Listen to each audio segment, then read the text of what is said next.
Magandang araw po sa inyo lahat. Ako po si Banat Bay at eto na nga, si Bongbong Marcos nanganganib na daw. Naku po, patay tayo dyan.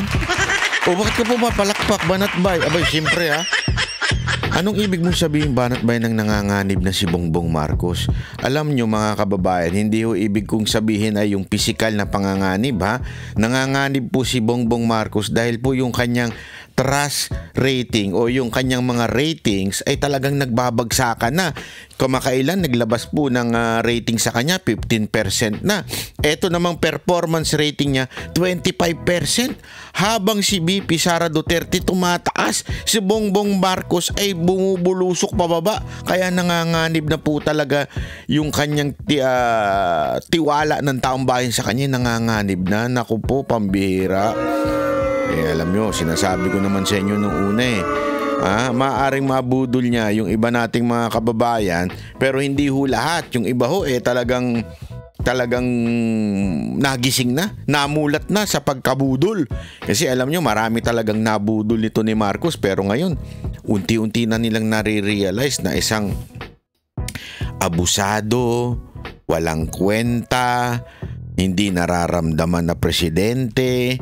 Lahat na ho. Ito ngayon talaga nga namang mapapansin natin na yung mga Pilipino hindi na ho masaya sa pamamahala ni Bongbong Marcos. Naku po, grabe.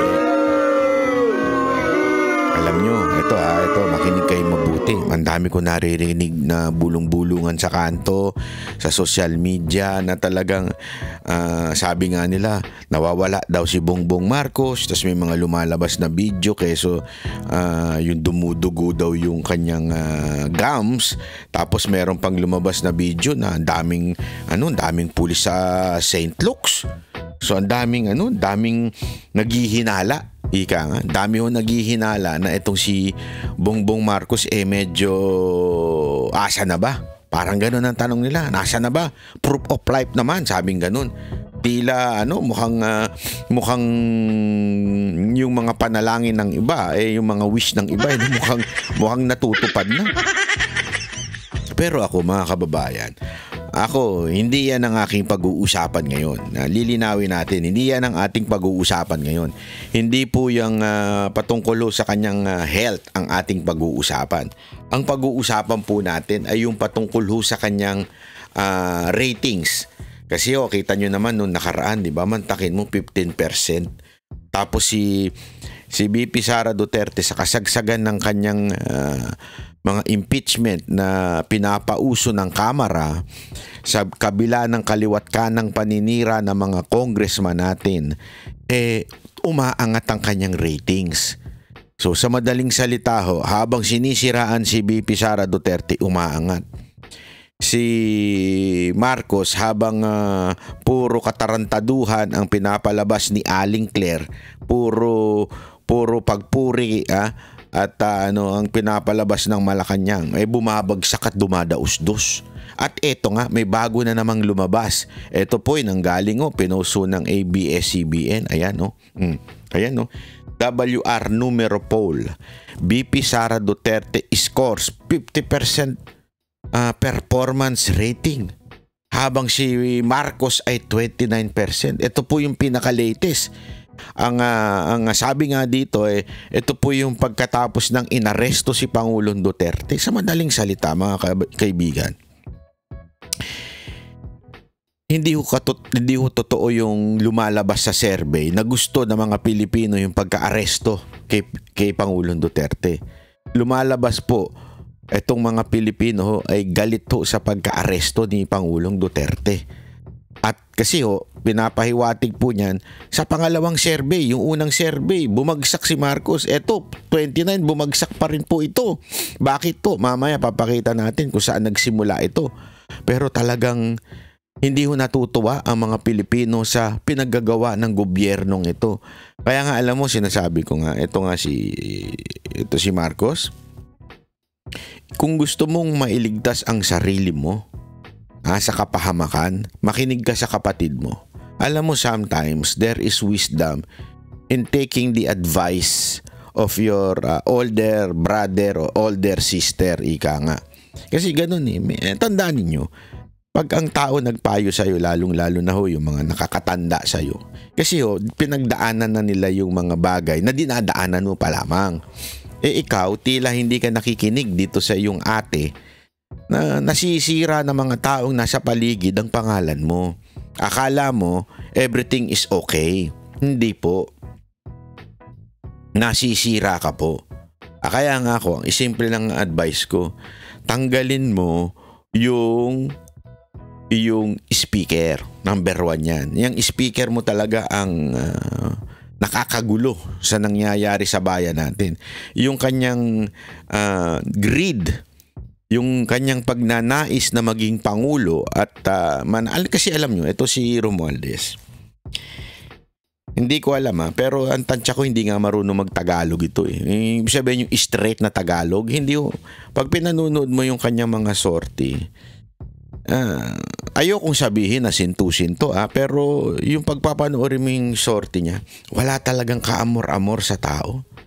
Para bagang merong tililing. Parang ganun ang dating sa mga tao pag nagsasalita siya. Bakit to? Ako, sa tingin ko, hindi naman sa dahil siya ay may tililing. Pero sa tingin ko, dahil siguro doon sa kanyang pagiging masyadong nasa alta sa syudad, mayayaman na mga laging kasama. Diba? Yung alam mo yon, yung puro mga kasama niya, yung mga hindi naman masang Pilipino, mga kasama niya mga alam mo yon, laki sa layaw. Tapos samahan mo pa ng medyo may pagka greedy. Di pala medyo, todo pala. Kaya tuloy, nakikita sa kanya, nagre-reflect. Kasi tandaan ninyo, mga kababayan, ang mga politiko, may hangganan yung kanilang pagiging hipokrito. Ibig sabihin, ibig ko sabihin? May hanggang certain lang yan, extent, yung pagiging, yung matatago mo yung totoo mong kulay. Meron yan, merong hangganan yan. Pero alam mo, ito hong si Romualdez, hindi mo matatago. Hindi mo matatago yung kanyang talagang pagiging pagkatao niya. Talaga nga namang siya, nahapaghalataan na hipokrito. At nakikita yun, lumalabas yun. Kaya nga sabi nila etong taon to, mula pa simula, nangarap na ito maging senador. Nangarap na ito maging speaker nung panahon din ni Pangulong Duterte. Hindi po pumasa. Nangarap maging senador, talo naman lagi. Ito, mukhang sa tindi ng kanyang pangarap dahil siguro naramdaman niya na yung kapangyarihan bilang speaker. Nalulung na siya nga. Hindi ko sa droga, hindi ko sinasabi sa droga. Nalulung na po siya sa kapangyarihan. At gusto niya nang magpatuloy maging, sabi nga, prime minister. Kung hindi man prime minister, president. Imposible niya magagawa yun kung nandyan si VP Sara Duterte. Kaya nga kaliwat kanan, yung mga iniimbento na mga alalay niya dyan, may mga utusan niya dyan sa kamera, kung ano-anong iniimbentong akusasyon kay VP Sara Duterte, ang akala nila nakakatulong. Alam mo mga kababayan, etong nangyari kay kay Vice President Sara Duterte, tingnan ninyo yan. Tingnan ninyo kung nakakatulong yung mga propaganda, mga paninira kay VP Sara Duterte. Hindi ganyan yan. Pansinin ninyo, nakikita nyo ba na tingnan ninyo paliwanag ko ng konti. 4.5% yung masasabi mong lubos na hindi mahusay. Yan ang treatment sa kanya. 4% lang. 4.5. Yung hindi mahusay, 16%. Yung hindi sigurado, 29%. Yung mahusay, 41%. Yung lubos na mahusay, 9%. So in total, 50% ang naniniwala na nagagampanan at mahusay si VP Sara Duterte. In other words, may tiwala ang taong bayan sa kanya. Yung positive performance assessment, nakita nyo dyan sa baba. Pansinin ninyo. Nagsimula sa 73. Bakit bumagsak? Ito para lang sa kaalaman ninyo. Dali, maging open ka. Bakit bumagsak yan? tandaan nyo, yung mga time na yan pa po yung time na hindi pa siya nagsasalita. Ika nga ganun, ano pa siya parang civil pa siya kay Marcos niyan Parang unitae pa sila. Unitae. Dikit pa rin siya ng dikit niyan kay Marcos. Ang nangyari, bumabagsak si Marcos. Okay? So, nadadamay siya. Naging 60%, naging 47%. Tapos nung nagsimula na siya maging vocal, ibig sabihin, lumalabas na yung kanyang mga assessment, mga sinasabi, mga katotohanan na nangyari sa kanya sa loob ng gobyerno ni Marcos, doon umakyat. Kita ninyo? Yung pagbagsak niya, dahan-dahan Pero yung kanyang pag-akyat, medyo bumulusok agad. Kasi nga, nakita na, naging ano na siya. Ibig sabihin, mga kababayan, na mga tao nasa Duterte. Nasa Duterte. Kay Pangulong Rodrigo Roa Duterte. So, nung siya ay bumitaw na kay Marcos, doon umangat yung kanyang tiwala ng taong bayan.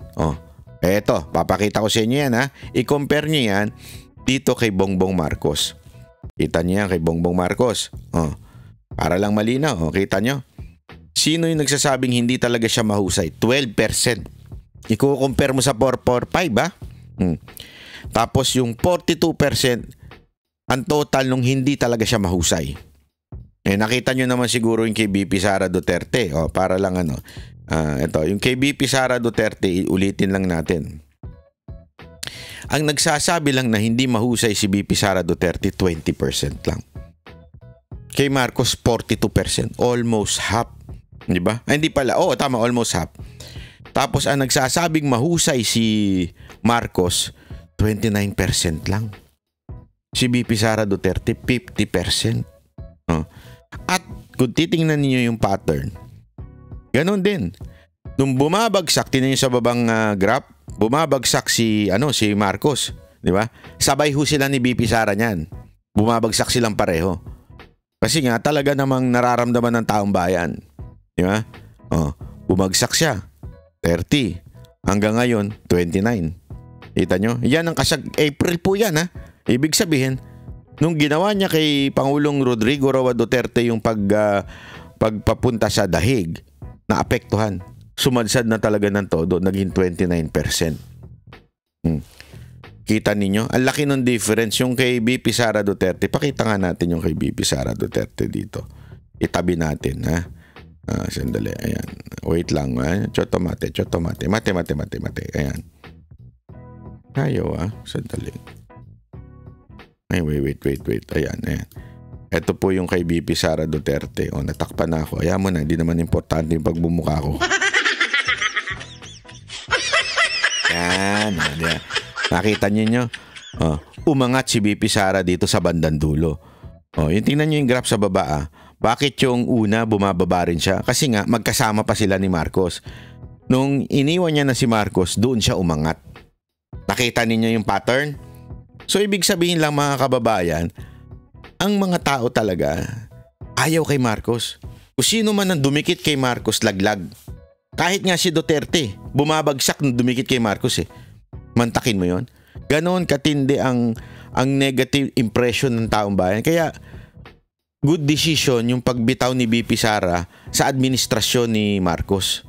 Yung pagbitaw niya sa DepEd, yung pagsasalita niya ng mga katotohanan, doon na po nagsimulang umangat si BP Sara Duterte. Nakita nyo? So tama talaga yung aking titulo na Marcos nanganganib na. Yan talaga ang tamang titulo. Kasi nga nanganganib na po sa tiwala ng taong bayan si Marcos. Di ba? Sa madaling salita, kailangan na bagang this is not literal. Pero it's up to you kung gusto mong i-interpret ng literal. Kailangan nang dalhin sa emergency room. Iga nga. Kailangan na pong bombahin, kuryentehin. Alam mo yung kuryente, yung ganun. Kailangan na pong kuryentehin si Marcos. Bakit? Kasi nga po, wala na. Bumabagsak na ho siya unti-unti. Talagang nawala na. Nayayari na ho siya. Sa yung tiwala ng taong bayan, ika nga, inililibing na. Anong nililibing? Bakit ba yung mga salita mo masyadong Inililibing na po yung kanyang katauhan bilang bilang presidente. Ayaw na ng taong bayan. Nililibing na yung kanyang pangalan, ika nga. Ganun na nangyayari. Hindi yung literal Ginawin ko lang, baka mamaya meron na naman mga hihirit dyan. Fake news daw, fake news. Hindi Hindi ko sinasabing nanganganib na yung patungkol sa chismis na nanganganib na siya. Hindi ko alam. Wala akong alam doon. Pero marami akong nakikita video. Pero ayoko na lang. Basta ang sigurado ko, yung pagdating sa kanyang tiwala ng taong bayan, nanganganib na, mga kababayan. Bumabagsak na talaga. Eto pa, papakita ko sa inyo. Importante kasi ito para maunawaan natin na sino nga ba ang may pasimuno nitong katarantaduhan na ginagawa nila kay Pangulong Duterte at itong contempt order, bakit naman tila itong si Escudero ay nagpakita ng totoo niyang kilay. Ay, kilay. Kulay. Nabasa ko kasi status ni Atty. Trixie. Sabi niya, sa wakas, lumabas na ang totoong kilay. Ay, kulay pala. Kayo naman mga kababayan, masyado naman kayo mapagpuna. Huwag ganyan, ha? Ito, panoorin natin. So, I think yung misunderstanding, kasi nga, when I talk to I actually talked to the Senate President. Sabi niya kasi may statement na hindi pa nga niya nakikita yung dokumento. Si Senator Amy naman at yung ibang senador, syempre emotionally invested sa hearing na to at medyo na-insulto na kasi medyo may paikot-ikot di ba, yung sagot. Nagpalitan ng maiinit na pahayag sina Senate President Francis Jesus Escudero at Senator Amy Marcos. Ito ay matapos i-cite in contempt ni Senator Amy si Special Envoy on Transnational Crime Ambassador Marcos Lacanilaw. Grabe, naglabasan ng picture nitong upaw na to kasama si Lisa Marcos. Grabe mga kababayan. Ay nako, sabi ko sa inyo Kaya kayo, huwag kayong nagsisinungaling kasi alam nyo, sabi nga ng Biblia, walang sikretong hindi nabubunyag. Everything will come out. Maybe not in the, alam mo yun, itong mga time na to, pero darating at darating ang panahon, everything will come out into open. Nagkamali sila. Ito ang ginamit nila para magrepresenta kuno sa Interpol, yung mga ganyan ng diskarte nito. Pero nung pumirma, mantakin mo, ang nilagay niya is representante ng Pilipinas. Isang malaking katarantaduhan. Yung kailan ka pa ginawa naming representante. Ibig sabihin ng representante ka, una, dapat voted ka Hindi.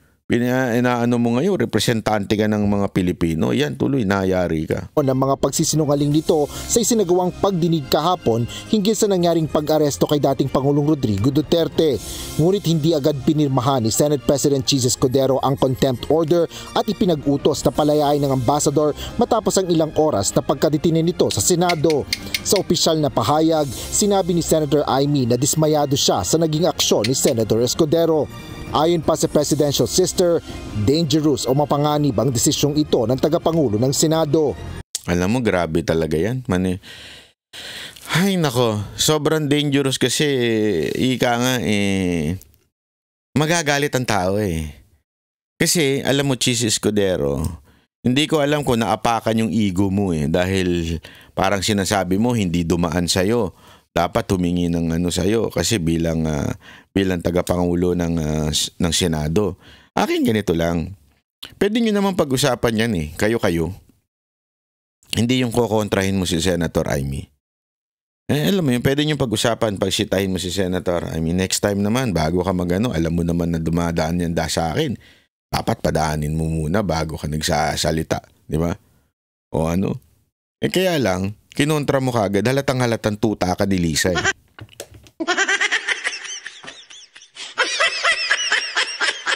diba? So sa akin lang, sana man lang, binigyan mo muna ng tsansa na mag-usap-usap kayo na lang ngayon. Kasi, sana pinanood mo. Kasi sinasabi mong parang hindi dumaan sa due process yung tao. Pambira. Ilang beses siya nagtagal sa kanya yung question and answer. Hindi ka tulad sa camera, pag magkamali ka, contempt ka. Dito hindi, ang tagal sa kanya. As a matter of fact, nung kino-contempt na ni Bato, binigyan pa uli siya ng tsansa ni Senator Amy na tanungin at bawiin kung meron man. Ganun sila kalinient. Ganun sila, actually marami nga nagsasabi medyo nabaitan sila sobra sa mga senador eh. Totoo naman. Totoong napakabait pa ng senador. Hindi nila inabuse yung kanilang power of contempt. Kaya lang, tangina naman, lantara naman yan. Sasabihin mong wala kang alam, hindi mo alam. Tinatanong kasi siya kung alam niya ba na walang dinaan ng korte? Simpleng tanong yun, no? I mean, it was televised. I mean, hindi pala televised. It was all around social media. Since dumating si Pangulong Duterte, babad yan sa social media. Kitang-kita naman na you were there. Hindi umalis si Duterte mula sa Hong Kong plane. Papunta dito, dumiretso na kagad siya sa Villamor, sinakay sa coaster, dinala sa Villamor, pagdating sa Villamor, nandun ka pa rin. Hanggang maisakay siya, nandun ka pa rin. Maisakay siya sa aeroplanong papunta sa daig, nandun ka pa rin. Walang minuto na nawala sa paningin mo si Duterte, tapos sasabihin mo, hindi ko alam kung hindi siya nadala eh, di ba? Halata namang. Tapos si Escudero, mas kinatigan mo pa yung ego mo na hindi dumaan sa'yo. Hindi ko alam. Sa akin, sa tingin ko, it's more than the ego na hindi dumaan sa'yo bilang Senate President eh. It's more than that. Sa tingin ko, ang talagang dahilan yan, may kasunduan ka. Kung sino mang hinayupak yung kasunduan mo. May kasunduan ka na, sige, papatinin natin yan, pero huwag nyo i-contempt. As a matter of fact, di ba, parang medyo nadulas pa si Senator Robin Padilla dyan na parang sinabihan sila na huwag mag-contempt. And they tried their best. Ilang beses nilang binigyan ng tsansa. Yung totoo, ano ba talaga? Kasi, nandun na yung sagot eh. Hindi pa rin niya sinagot ng honest. Eh, doon pa lang, dapat, na yan, kinampihan mo na si Senator Amy. Isa ka palang wala talagang prinsipyo. Ayon naman kay Senador Alan Cayetano, nangyari na ito sa nagdaan kung saan hindi basta-basta niya pirma lang ng pirma ng subpoena o contempt order ang tagapangulo ng Senado. Ngayon, pagka indirect contempt naman, katulad niyan, yung sinasabi ng sisinungaling, ang procedure diyan kasi magbobotohan and then hindi talaga hindi ministerial, hindi ibig sabihin na forced ang Senate President pumirma. Kailangan niya munang makita, tignan yung... Kaya nung araw, kung naalala nyo, madalas kami mag-focus basta't may iko-contempt. At kahit bago pakawalan, no?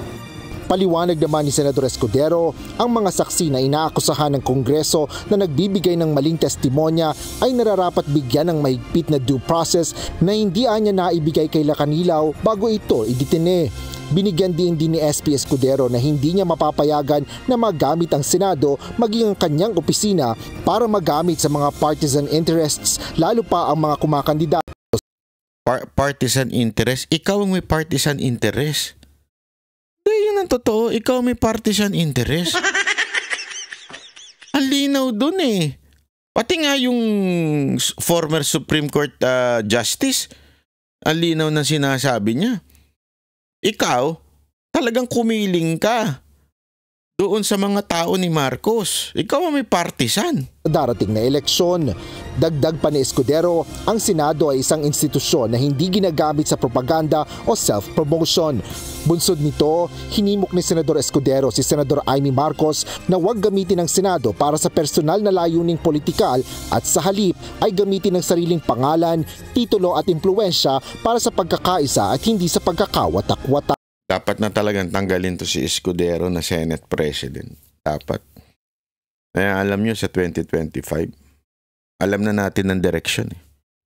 Eto mga kababayan is another proof that planchado na impeachment. So pag hindi talaga nanalo yung Duterte at hindi nanalo yun, mga kababayan, yari tayo.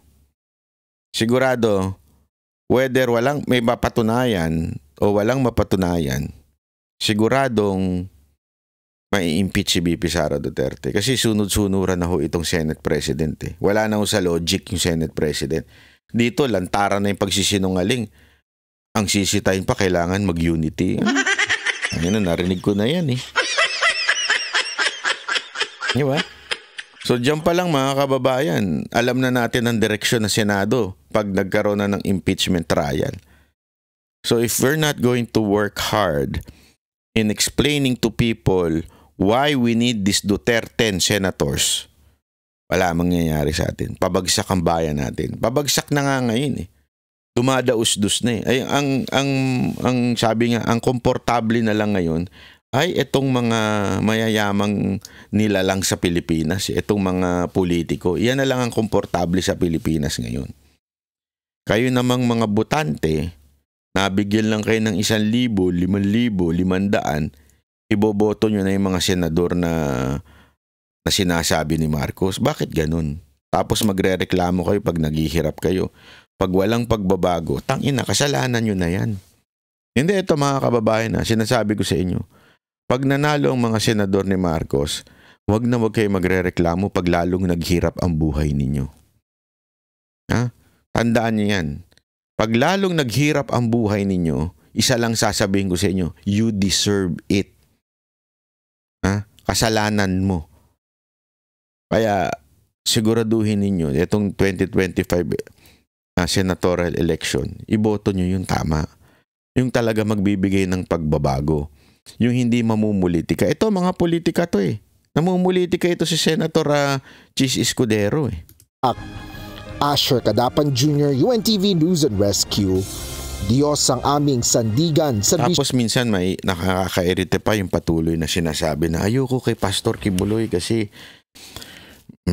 ano yan, may kaso yan. Alam mo, isipin nyo, tulad ng sinabi ko kaganina sa live ko sa SMNI. Ako siguro ang pinakamalalang umuusig nun kay Pastor. Naalala ko to eh. Hindi ko to makakalimutan. Lahat ng mga DDS, lahat ng mga Marcos loyalists, gustong-gusto ang SMNI, gustong-gusto kay Pastor. Ako? Kinontra ko. Bakit? Hindi ko gusto relihiyon niya eh. Neto, diretsuhan to. Hindi na paligoy-ligoy. Kung ano-ano pinagsasabi niya eh, sa doktrina niya. Tapos, nairita pa ako, yung SMNI, sinuportahan pa itong Uniteam. Totoo to. Ito, walang pagtatago ito. This is an honest confession sa inyo. Talagang nairita ako nun. Bakit? Siya pa nagbigay ng tsansa kay Marcos nun. Tapos deny pa sila na hindi nila in-endorse si Marcos. Diba? Pero isang bagay ang hindi ko mapagtanto at that time, mga kababayan. Ha? Hindi ko mapagtanto bakit malapit si Duterte sa kanya. Bakit malapit si BP Sara Duterte sa kanya. Sabi ko sa loob-loob ko, if this person is bad o yung perception ko sa kanya ay bad, yun ang talagang totoo. Bakit kaya ang dikit niya kay Duterte? Knowing Duterte, hindi makikipagplastikan yan, hindi makikipagkaibigan yan sa korap, hindi makikipagkaibigan yan sa tarantado, sa sinungaling, at higit sa lahat, hindi makikipagkaibigan yan sa trapo. Di ba? Not like, I mean, siguro, taas kamay, bati-bati, okay yun, wala yun, kasama sa politika yun. Pero yung talagang close, anong ibig ko sabihin ng close? Nung nanalo si Pangulong Duterte, saan siya pupunta? Kumakain, pupunta siya sa kingdom, kakain sila. Yun ay mga gawain ng, kasi busy si Duterte nun eh. Busy siya bilang Pangulo na. Pero why would he give time to Kibuloy at that time?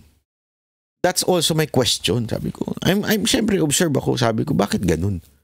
Anong meron dito? Don't tell me na meron pang tinutulong si Kibuloy sa kanya. Alam ko yung tinulungan siya sa kampanya. Pero ito wala na eh. Wala na talagang tinutulong si Kibuloy sa kanya eh. Tapos na yung kampanya eh. At the same time, so inisip ko nun, ito, honest lang ho ito ha, pagiging honest. Sabi ko nga noon baka naman meron lang hinihingi si Kibuloy. Di ba? Baka, totoo. Straight to. Baka naman humihingi lang ng pabor. O baka naman gusto lang maposisyon. Alam mo mga kababayan, 6 na taon ang dumaan, hindi nagkapwesto si Pastor Kibuloy kay Duterte. That is so honorable. And because of that, yung respect ko, sobrang tumaas talaga. Sa dami-dami ng pwedeng humingi ng pwesto at sa dami-dami ng talagang pinakamalaking natulong, walang iba kung hindi si Pastor yun. Pero ba't di siya humingi ng pwesto? Hindi niya kasi linya. Lagi niya sinasabi yan, hindi niya linya. Naging linya na lang niya. Gusto niya nang pumasok bilang senador because of what happened to him. Nakita niya yung injustice na nangyayari sa bayan natin. And nakikita niya yung mga solusyon. Kaya nga siya na tumakbo. Alam mo, ako, at that time, dami kong tanong. Dami kong question. Bakit ganun? Bakit kaya ganun si Duterte? Until, nung naimbitahan na po ako. Diba sinasabi ko nga nung naimbitahan ako sa KOJC, paulit-ulit ko itong kinikwento. Ayoko pang pumunta kasi baka mamaya, yung iaalay ako. Alam mo yung mga ganung pelikula? Baka mamaya pumunta ako doon tapos iaalay ako. Totoo. Baka mamaya, ganun alam mo yung pakiramdam na yun. Tapos tinanong, meron talaga akong tinext na ganun kay Duterte. Tinext ko, Ma'am, totoo ba na pupunta si Duterte dito, si President pa siya noon, Pangulong Duterte dito sa KOJC kasi gusto daw i-meet kami nila, Pastor, ganyan-ganyan. Alam mo, sumagot yun. Sabi, pupunta, kita-kita tayo mamaya. Kaya ako pumayag. Kasi sabi ko, okay, safety to. Nandun si Pangulong Duterte. Hindi naman niya siguro papayagang ialay ako. Yung mga isip ko di ba? Hanggang na nagkita na kami ni Pastor Kibuloy, hindi niya ako pinagalitan. Sinabi niya pa nga, oy, banat bay, pinapanood kita, gusto ko yung mga banat mo sa akin. Tapos, pinaliwanag niya lahat. Nagpakita siya ng mga ebidensya na lahat ng akusasyon sa kanya fabricated. Siguro nakita niya na alam niya na ako yung taong hindi basta-basta naniniwala. Ako yung taong gusto ko ng ebidensya. So doon pinakita niya lahat ng ebidensya. Ito yung araw na inaccuse ako na ng rape daw ako. Ito yung ebidensya ko na wala ako doon sa lugar na yun, bla bla bla. Hanggang nakita ko lahat. Siyempre hindi ko na pwede kwento kasi part na yan ng defense ng kampo ni Pastor Kibuloy. Nung nakita ko yun, sabi ko, totoo nga. Fake talaga yung mga akusasyon. Tapos nakita ko kung gaano ka-organisa yung kanilang kingdom. Nakita ko kung paano kaayos, kung paano ka-disiplinado. Kasi alam ko naman po pagka-fake I'm not saying that the religion of Pastor Kibuloy is the true religion. That's not my point. Pero being honest, yung being true ay nakita ko sa kanila. It's not na yung parang conception natin na kulto to, mga inuuto lang yung mga tao dito, bini-brainwash lang, hindi ganun. Walang ganun. They're following the teaching of Pastor Kibuloy because they really believe on it. Not because mapaparusahan ka pag hindi ka sumunod. Not because iaalay ka sa altar pag hindi ka sumunod. Hindi ganun. Talagang because from their heart, they believe. Diba? Yun, okay na ako doon. Kasi yung belief, wala makakapagsabi niyan kung ikaw mali, ako tama. Wala makakapagsabi niyan. Pagdating natin sa langit, doon na lang natin malalaman kung sino talaga yung may tamang paniniwala. Hindi natin na pwede maghusga sa kapwa natin. Mali ka. Ako lang ang tama. Bakit? Ang Panginoon nga Diba? Sabi ng Panginoong Jesus, pagdating ng panahon, maraming lalapit sa akin at sasabihin nila, Lord, Lord, Lord, did we not perform miracles in your name? In your name, Imagine that. Ibig sabihin, nagkaroon talaga ng himala. And it's in the name of Jesus. Ano sabi ng Panginoon? Depart from me. I do not know you. That's a strong statement. That's saying, do not judge your brother or your sister. No one knows who has the true belief, faith, or religion until you face your Creator. So, what does it mean? It simply means do not judge the belief of your brother or your fellow human. Bakit? Yun ngang nag-perform sa pangalan mismo ni Kristo. Sinabi ng Panginoon, I do not know you. May miracle na. Nagpagaling na. Bumuhay na ng patay. Ang sabi ng Panginoon, I do not know you. Ang tinding statement ng Panginoon yun. Ang bigat nun. Ibig sabihin, huwag kang mag-judge na ikaw ang tama. Kasi ang makakaalam lang yan, Panginoong Jesus pagdating ng panahon. Not now. So what do I mean? It's not for me to judge the belief of these KOJC people. It's not for me to judge yung belief ni Pastor Kibuloy. But there is one thing that I can judge. What is it? Yung nagawa niya sa kanyang church. Yung nagawa niya sa community niya. Yun po ang importanteng i-judge ko. Bakit? Kasi nag-a-apply ka para sa bayan. Since I am part of bayan, ako isa sa mag-a-approve sa'yo kung dapat kang manilbihan para sa akin. So that side, pwede kitang i-judge. Yun ang dapat kong tingnan, hindi yung relihiyon. Dapat kong tingnan, okay ba yung mga ginawa nito? Nagsilbi ba to sa nation building? Nakatulong ba to sa community niya? If there's one thing that I admire so much with the KOJC people and this Pastor Kibuloy, yung kanilang service, it is not just for their own members. Marami sa relihiyon, I will not name names. Okay?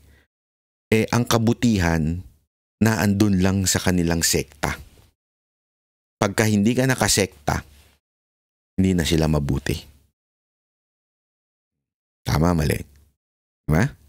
Lahat tayo guilty dyan. Lahat tayo guilty. Pero one thing na ako ay sure, kay Pastor Kibuloy, hindi ganun. They serve and they're open with other people's belief. As a matter of fact, imagine niyo, isang dean ng law ng kanyang universidad ay isang Muslim. Si Atty. Torion. Mga tao niya sa SMNI, ano niya? Hindi. Kami, hindi. Lahat kaming 5, hindi. Mga pasaway kami. Ibig sabihin, he is open. Yung mga tinulungan niyang community, mga community ng mga Ita, community ng mga indigenous people, community ng mga Muslim. Yun naman, kaya nga mahal na mahal siya ng Muslim sa Davao City. Lahat to ng relihiyon, gustong-gusto yung kanya. Kasi, tumulong. Yun ang maganda, mga kababayan. Yun ang nakikita ko. So, bakit ko to sinasabi? Kasi marami pa sa atin, lalong-lalo na claiming to be Duterte supporter. Pero ayaw naman natin yung gusto ni Pangulong Duterte at ni VP Sara Duterte. Sabi ko nga bago ka pa naging Duterte supporter, best friend na si Pangulong Duterte at si Pastor Kibuloy. At ito pang tanong ko pa nga doon sa aking isang post Kamusta ang pagsuporta mo kay Pangulong Duterte? Nakulong ka na ba dahil sa suporta mo kay Duterte? Si Pastor Kibuloy, nakulong dahil sinusuporta niya si Pangulong Duterte. Not because of cases na patay na, binuhay lang. Dinagdagan ng case na wala namang kwenta, pati yung mga witness, mga tanim witness. Ganong katindi po, mga kababayan. Kaya sabi ko nga sa inyo you are a false Duterte supporter if you do not support Pastor Kibuloy. Again, ulitin ko If you are not supporting Pastor Kibuloy, you are a false Duterte supporter. You do not understand kung sino talaga ang mga tumulong sa mga Duterte. More than us. Maniwala ho kayo sa akin. Talagang matindi. Alam mo mga kababayan, may isa pang issue na gusto ko lang talakayin ng bahagya.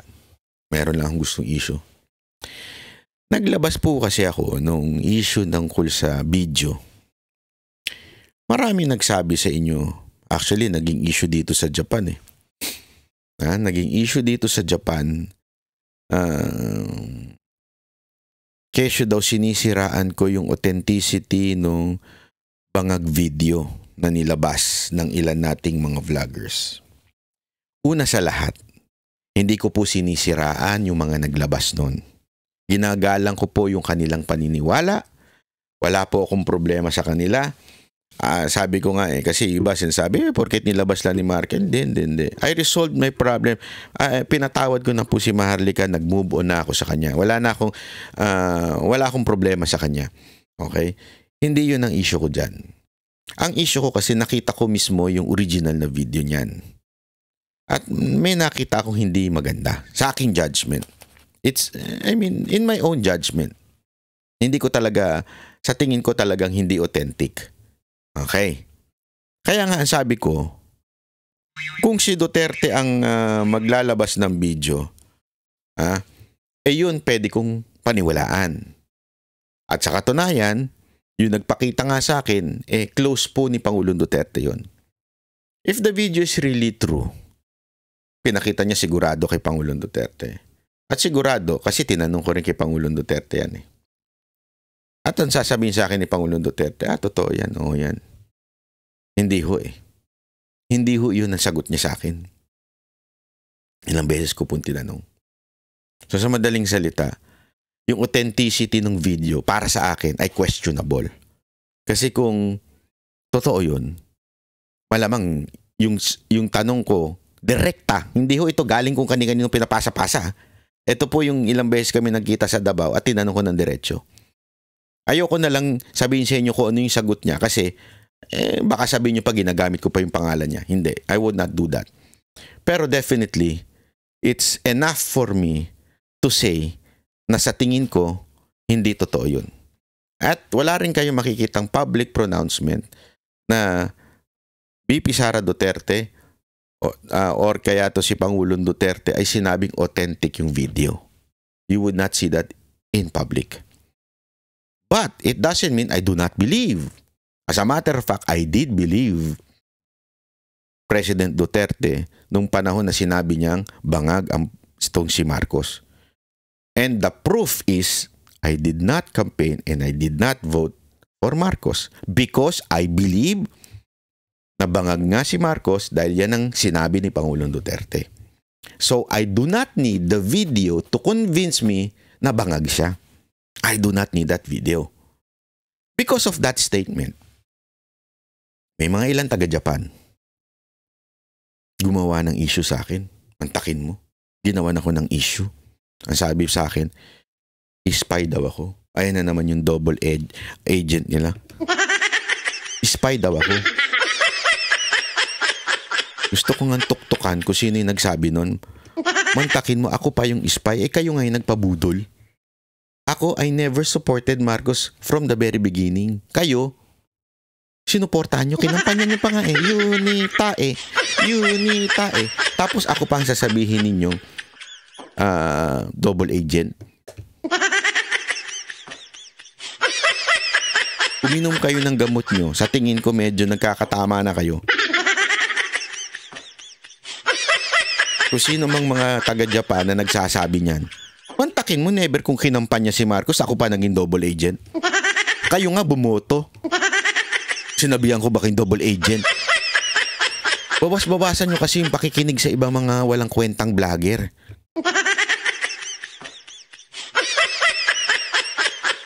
Hindi, yun lang simpleng-simple lang na yun Parado na kayo Doon pa lang. Ako pa talaga pagbibintangan ninyo. Sa dami-dami ng vlogger na pagdududahan ninyo, hindi ako umalis sa tabi ni Pangulong Duterte. Kayo, umalis ng bahagya.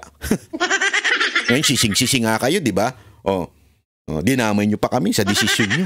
Yan tuloy, nanalo yung presidente, hirap na hirap kayo ngayon. Di ba? Totoo, real talk tayo. Kasi ako pa sasabihin yung double agent. Kutusang ko kayo tanongin ko kayo. Kayo ba na-demanda dahil di nyo sinuportahan?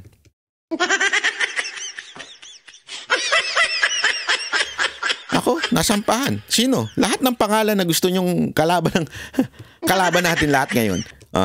From the speaker, to Torre, to Trillanes. Lahat siyang sinampahan ako. Nasampahan kayo ng kaso? Sa pagsuporta nyo kay Duterte? Hindi ko minamalit yung suporta ninyo, ha? Hindi ko minamalit ang suporta ninyo. Ha? Hindi ko minamalit. Pero, for you to say I am a double agent, mahiya naman kayo. Naubos ang pera kong kababayan ng abogado? Dahil sa demanda nito mga hindot na to? Tapos ako pa yung double agent? Hindi, ano lang, real talk lang. Alam mo naman ako, hindi ako peking tao eh. Basta ako, real talk lang ako. Okay? So hanggang dito na lang po na mga kababayan. Para sa mga double agent dyan, huwag nang ganyan. Kasi ang tunay na double agent, ito makinig kayo, ang tunay na double agent, yung nagsasabi ng double agent sa vlogger. Dahil kaming mga vlogger na sinasabihan na double agent, hindi kami nagpapa-importante Pero we are putting our name in line. We are putting our safety in line para ipaglaban ang dapat ipaglaban. Tapos kami ang sasabihin nyo ng double agent. Kayo ang double agent. Kayong mga nagsasabi na kami double agent. Bakit? You are trying to divide the Duterte vloggers. Yun lamang po. Maraming salamat. Yan ang Banateros, boses ng ordinaryong Pilipino. Banateros ay walang makakaawa.